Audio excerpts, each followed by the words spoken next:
Hi everybody, Karl Diffenderfer with Higher Impact, and we have with us today, Bruce Kent. April Book. Randy Miller. and today we had our monthly mastermind group. It's a round table of entrepreneurs that get together to talk about their business, and it's called Kingdom Entrepreneurs.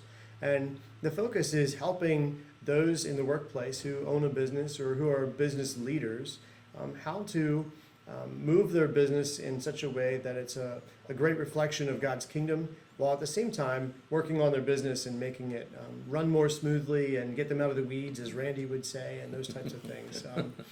So today we had that meeting, and we just thought we'd do a recap with you on what it was about and what we did, and maybe give you some nuggets that we took away from it that were valuable. And so let's dive into that. What do you guys say? Sound good? Yeah. So what were some of the things that stood out to you from today's meeting? Well, I think one of the key elements was being accountable. We kind of bring the meeting to a close by coming back to each one and saying, what were you accountable for? Or what did you say you were going to be accountable for?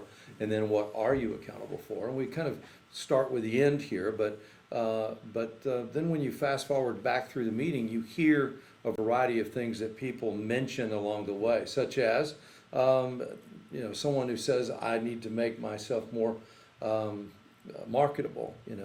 I need to monetize what I know. I need to monetize my background. So that's one of the elements of one of the reasons that we come together is if you aren't in business, or if you are, then how do you better monetize yourself, or how do you begin to monetize yourself? Yeah.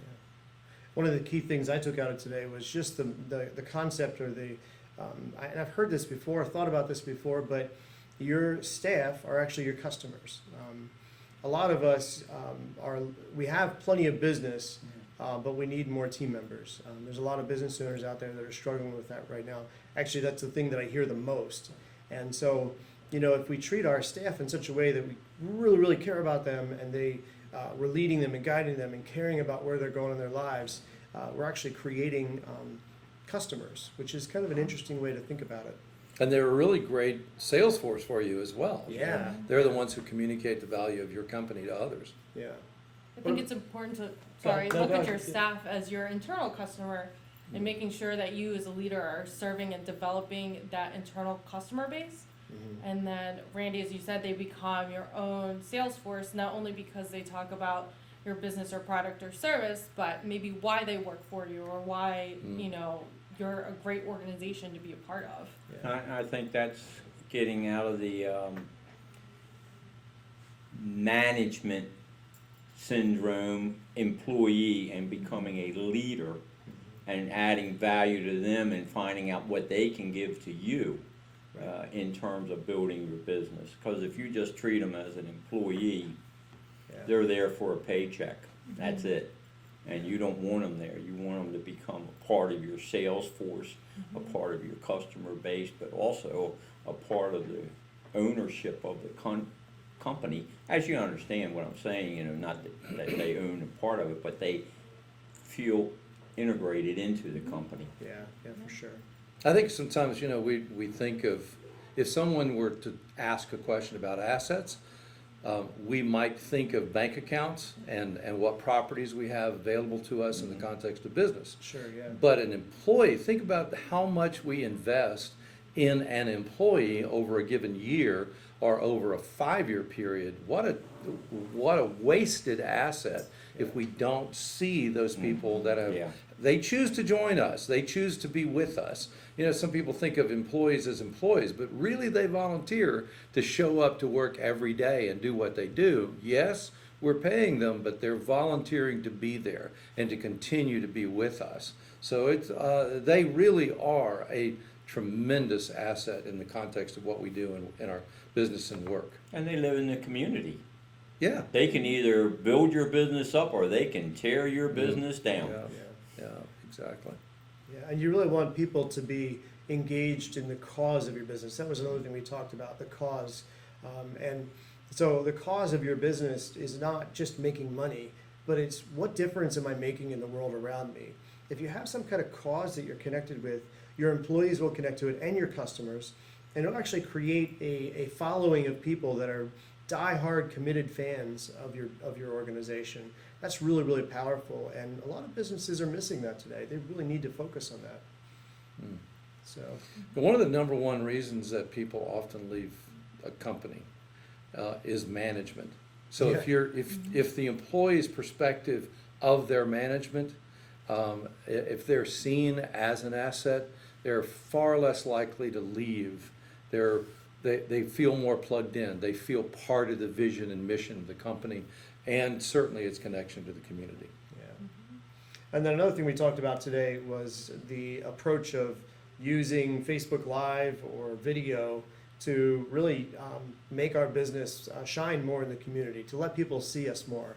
And do you guys have any thoughts from that stood out to you?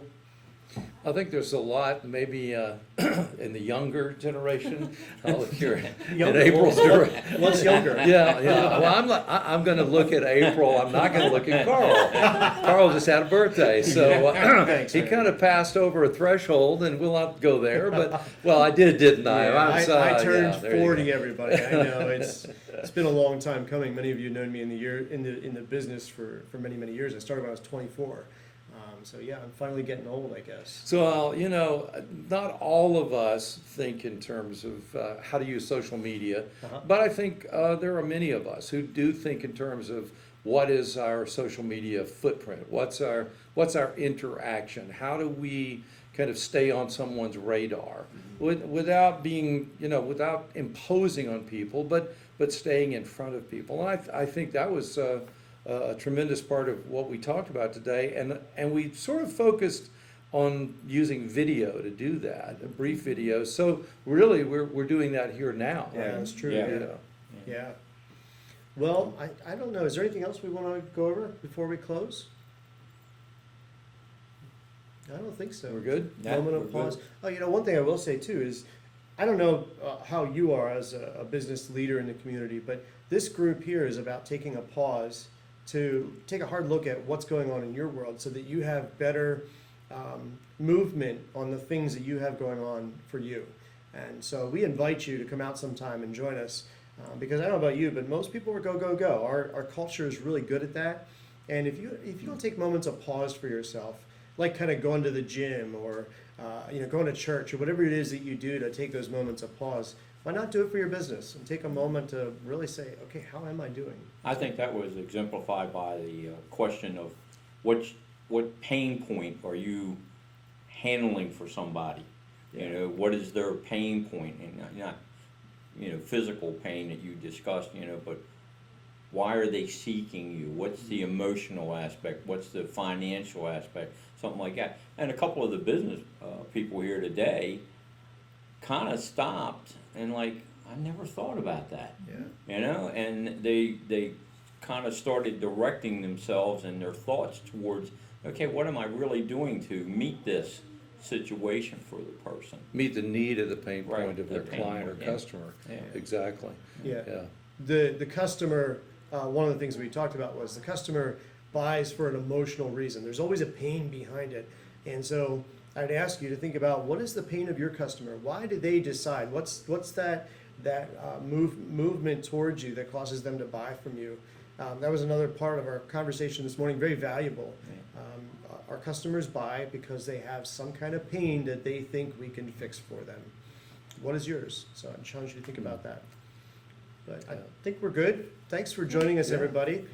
We appreciate you checking in and listening to the videos. If you have any questions or comments, please comment below or reach out to us via email or text or phone. Happy to answer them for you. And hope you guys have a blessed couple of weeks and take care. See ya.